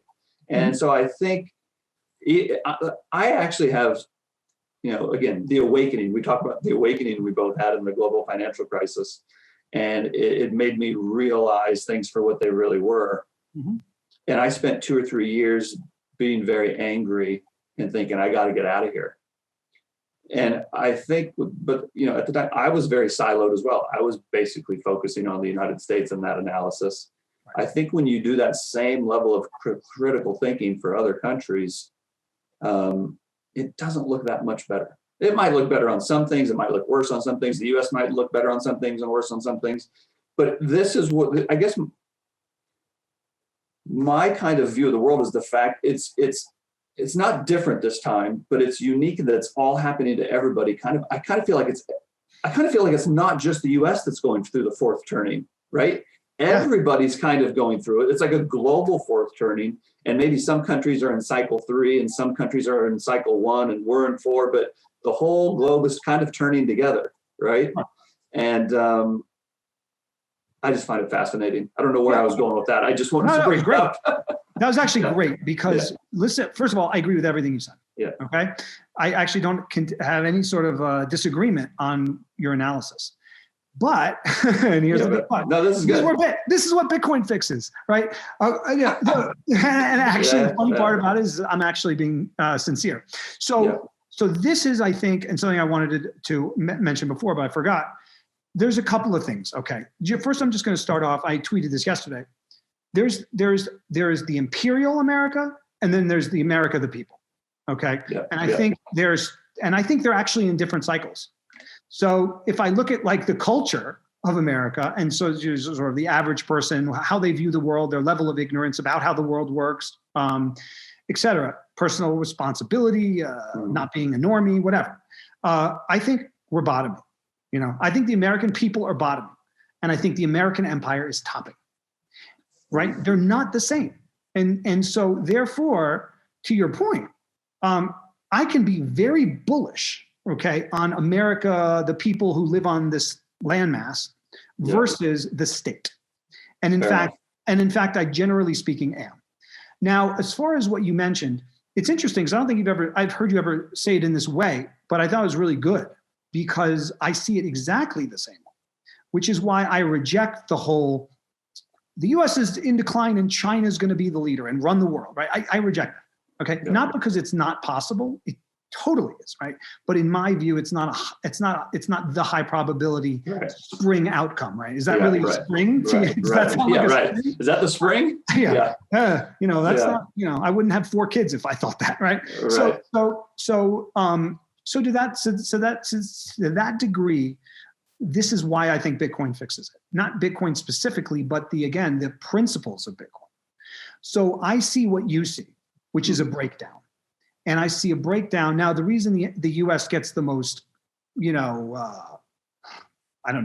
talking on it is because it's the hegemon, right? It's the one that's been running the show. Yeah.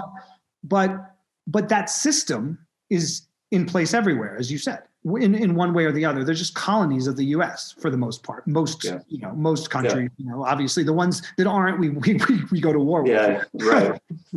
But anyway, so I would take it further and say the entire social, political, and economic organization of human beings on this planet is being disrupted. And the U.S. empire is one thing that's being disrupted and blown up.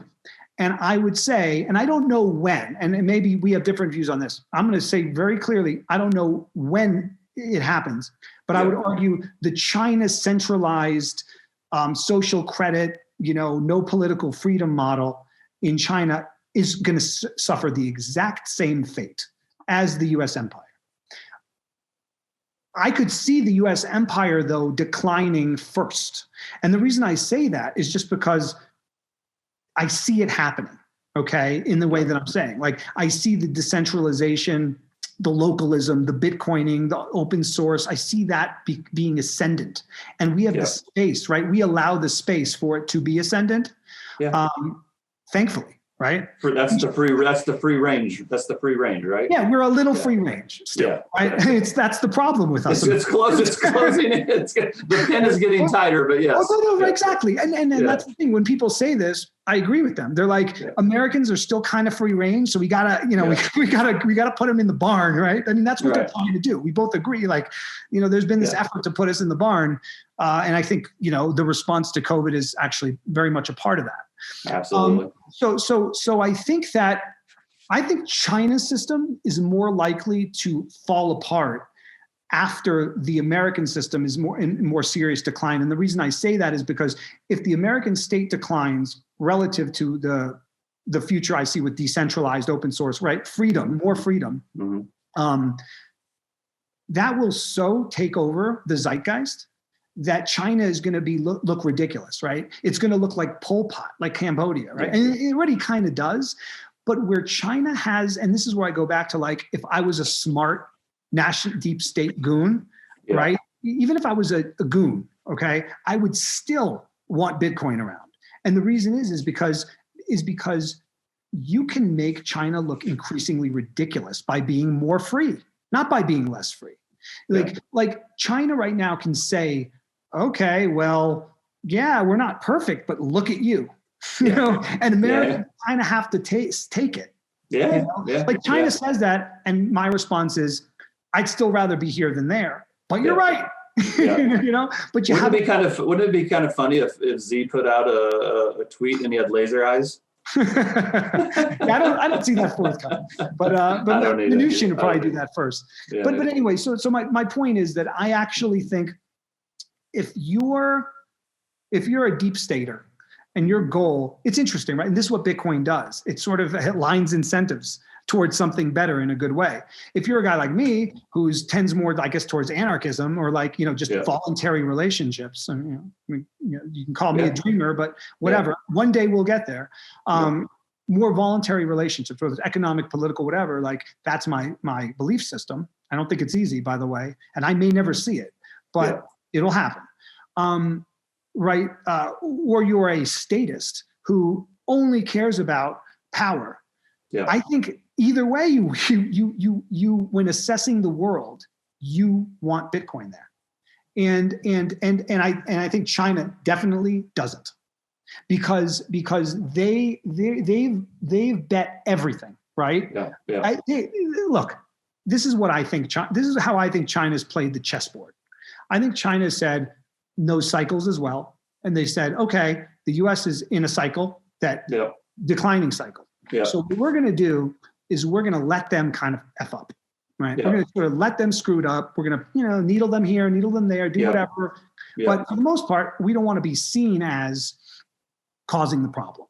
Right. And once they fail, we'll come in, right, as the savior. Like, look at this, look at the digital you want. Oh, by the way, you need a social credit score. Here's your vaccine passport. Right. That's what I think they think. I agree with you on that. Right. And I think if that's right, Bitcoin's a fantastic weapon, because Bitcoin doesn't allow for the U.S. to use against China. Because China can't allow something like that. It wants to dominate, as you say. It wants the power.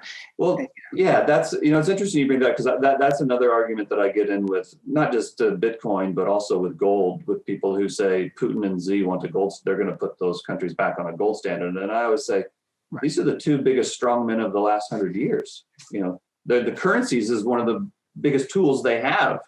They're going to surrender it. No statist wants to. Right. They all want more centralization. Right. Okay. Right. And so my only argument is, like, if people in the U.S. come to the conclusion, which I believe they should, that there's a good chance this is not going the right way, that Bitcoin is a great way to make America prosper, ultimately. Not the empire, but the people. I did want to just say one more thing about your war thing, because I think it's important. Okay. Yeah. You're like, well, America hasn't won the wars they won. I generally agree with most of what you said. I mean, not totally, but enough to overlook it. You understand the point I'm making. I understand the point you're making. Yeah. There's good points there. Yeah. So I actually think that, let's say China, right, was stupid enough to land boats in California, right? The U.S. will win, okay? Because every single human being, including me, who hates this government, right, will be like, are you kidding me? Right? Okay. There's no way that happens. Okay. No one's invading America and taking it over. Okay. There's just not happening. Physically, it's not going to happen. You can take over the country in other ways. Okay. But it's not physically going to happen. But the only reason the US wins something like that, in my opinion, is because the people rally behind the cause. And the reason why I think the US is so weak at the moment, as I mentioned before, is because the people ain't rallying behind anything. Well, you touch on a very, I know you've thought about this. I know I've thought about it, so I know you've thought about it. Is that the playbook? What's that? Is that the question? Is if you have a dying empire and you need to get the people back, is that the playbook? Right. That scares me. Right. Okay. But here's the thing, right? So yes. Right.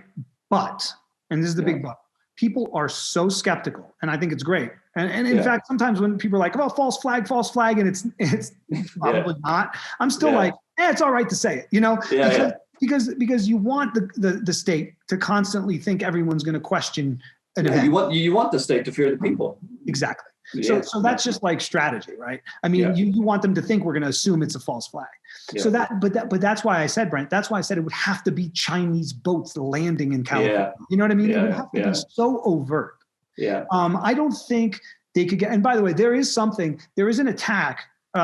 It's not like a physical attack, but I can conceivably come up, if I was a dastardly person in the national security state, I could come up, if I wanted to attack Bitcoin, I could come up with a strategy that I don't think would succeed, but it would be, I wouldn't like it. I'm not going to say it though.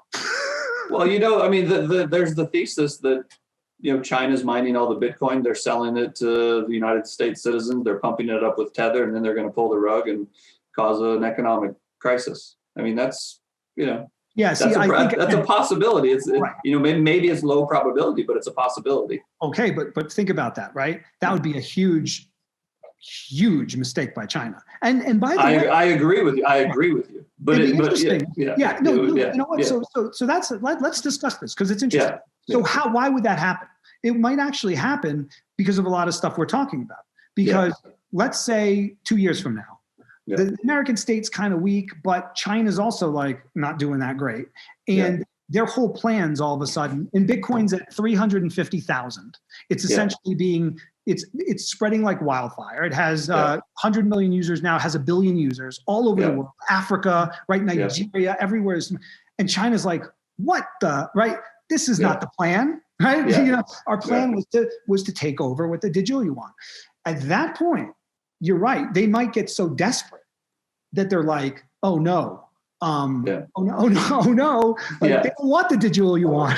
And then they try to go for Bitcoin. That's an interesting and I think plausible scenario. I welcome it though. And the reason I welcome it is because guess what? That will actually kind of unite us with Bitcoin. Because all of a sudden the US government's going to be like, wait a minute, they're attacking us. This is actually a fascinating topic, but I wasn't sure we were going to get here or not, but here we are. Right. So let's just pretend that that's what's going on.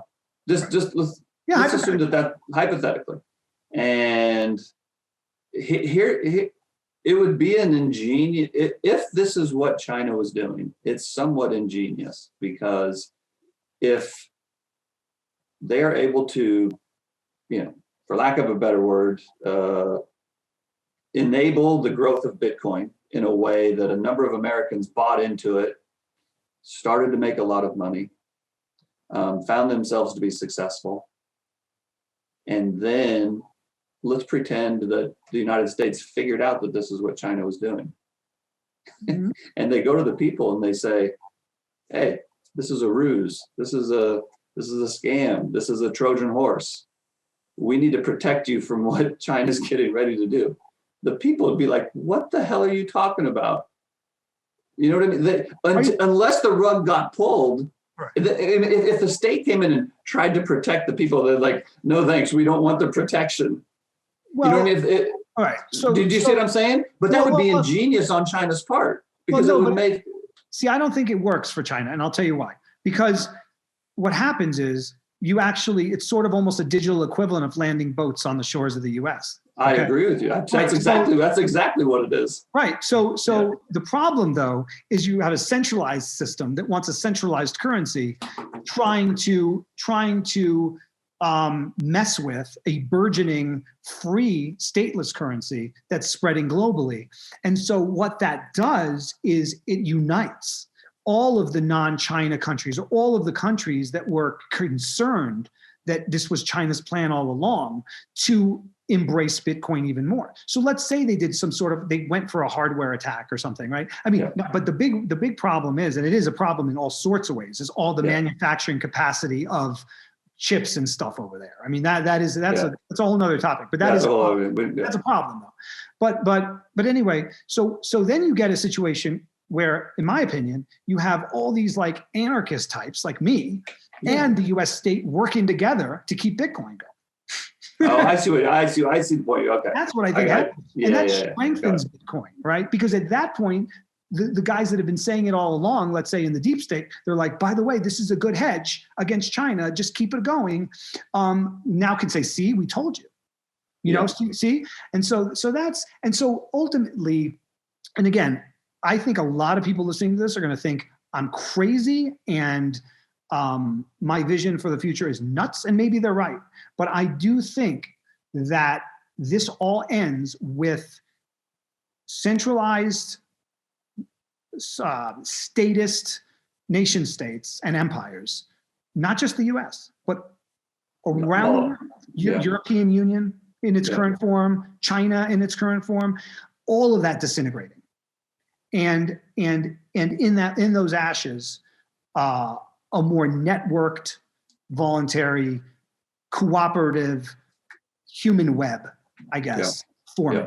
Again, this sounds like I'm writing science fiction, but the truth is we have the tools for it. You know what I call it, a beautiful fiction. Yeah, I'll go with that. and at this point, it is a fiction, right? It's totally a fiction. I'm just saying that if you want to, I mean, it doesn't contradict your feelings either, because you said yourself, you're like, it feels like everyone's breaking down, right? Or it feels like and I agree with you. I just think that the final outcome, we see the final outcome as different. You're more cynical. I'm more cynical, which is hard to do. See, this is the funny thing, right? People are going to watch this, right? And you know me, right? But people are going to watch this and say, wow, this guy is so optimistic. Right? He's like, and you know that I'm not, right? Because I am not inherently Mr. Optimist, right? I'm not. I think, is it fair to say that Bitcoin gave you the road or the avenue to become an optimist again? It was 100%. I mean, that's what made me optimistic. Yeah. And it's not because I made money in it. It's absolutely because the money didn't hurt though. It doesn't hurt. But what I'm saying is never does, right? But look, I was optimistic at $10. You know what I mean? Yeah, you were. I was optimistic at 100. I was all of a sudden, if you read my writings pre-Bitcoin, post-Bitcoin, it's just a shift, right? And the reason is because all I do is think about potential outcomes and then assign probabilities to them. Right? Like all of the things that you describe, all of your outcomes are completely valid. I just assign lower probabilities to them. So I think that's a good way to say it. Like I understand. I think most of your arguments. I think you understand mine. Right. It's just a matter of what probability we put on each of the outcomes, right? That's all it is. I mean, we're not coming up with stupid thoughts because we're not stupid, right? Some people will, like on Twitter, they'll be like, they'll give you a scenario like the typical gold bug. How are you going to spend your Bitcoin when they turn the electricity off? Right. How are you going to cook your food? Right. You know, like whatever. Like just shut up. But yeah. So that's really it. And with Bitcoin, to your point, prior to that, when I was assessing probabilities, right, as I'm clutching my gold coins in 2009, I mean, the probabilities all looked bad. Yeah. Right? They looked dark. And then when Bitcoin arrived, I could say, okay, there's this other way. Yeah. Okay. And the longer it survived, and the more I've seen young people in particular that were hopeless. I mean, let's put it this way, Brent. Imagine what we'd be dealing with right now if all of these people who are motivated, smart, aggressive, okay, that are Bitcoin laser plebs, right? Yeah. What if they didn't have this outlet? I don't think you'd be, I mean, I say to people, like, you should be really, really happy they're putting lasers on their faces. You know what I mean? Because it'd be a lot worse. If otherwise they'd be in the streets, right? That's or worse. Yeah, or worse. These are not, right? That's a valid point. These are not the kind of people. These are not the kind of people that just take it. Yeah. So I think, we've been talking for a long time. You and I could probably talk for 2 or 3 more hours. We probably need to wrap this up. Sure. I'm going to give you my kind of quick summary, and then I'm going to let you kind of have the last word. The first thing I'll say is I'm glad you took the time to actually, sit here and have thoughtful discussion. I knew we would be able to do it. Sometimes it gets lost a little bit on Twitter, but I knew we'd be able to do it, so I was really looking forward to it.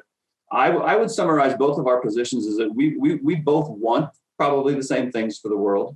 We both probably see the same problems in the world. We probably both see where the world is headed in the same way.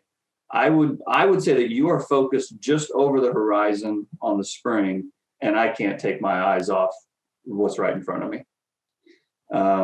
And so that's just the focus. And so I probably put a higher probability on what's right in front of me, and perhaps you put a higher probability on what's just over the horizon. But we didn't even get to talk about Tether yet. We'll have to do that another time. Anyway, that's all I'm going to say. I appreciate you coming on, but I'm going to let you have the last word. Yeah, I basically think that's correct. And I think there's a reason for that as well. I think you are trying to manage money, right? You're managing money. I'm not. I mean, I'm doing my own, but I don't have to answer to any, investors or clients or anything. And so that frees me up to not, you in your seat have to be like, okay, what happens in the next 6 months? If I get blown up, I'm in trouble. I'm responsible for other people. Okay. I'm not. So for me, of course I manage, my portfolio, and I don't want to lose money. Okay.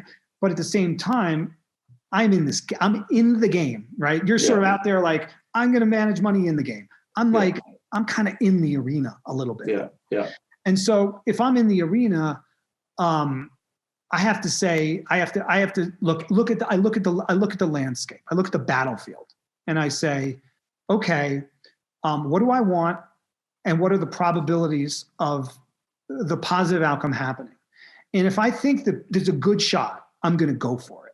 So my sort of conclusion here is a world without Bitcoin or something like it, stateless currencies, is not a world you want. Okay. And that's the world that the central bankers want. And that's the world that China wants. So unless you can tell me your vision, I'm not talking about you. I'm talking about, I get it. Unless you can tell me your vision for a better future that's not a control grid future, which is what they're attempting to roll out in a more severe manner, panopticon, I'm going to go for it with Bitcoin. And so that's how I see it. I see it like, the odds are good for this revolution or rebellion to succeed. I believe in it. I'm in the arena, and I'm going for it. And I'm not going to tell you that 100% certainty. Believe me, I'm hedging around in different ways, right? I'm thinking about how I could be wrong, but I am going for it. And I think that's what most Bitcoiners are doing for different reasons in different ways. For me, it's not so I can own a house because I'm completely got shafted by the world, which a lot of people did. But for me, it's a lot of things. But for me, this Bitcoin, the core fundamental principles of Bitcoin align with my principles and also the world that I want to see. So I'm going for it. Fair enough. Great to see you, Mike. Great talking to you. You too, Brent. Thank you for watching this interview. This is just a taste of what we do at Real Vision. To learn more about the complex world of finance, business, and the global economy, click on the membership link in the description. Give us 7 days to change your life. This will be the best dollar you ever invest.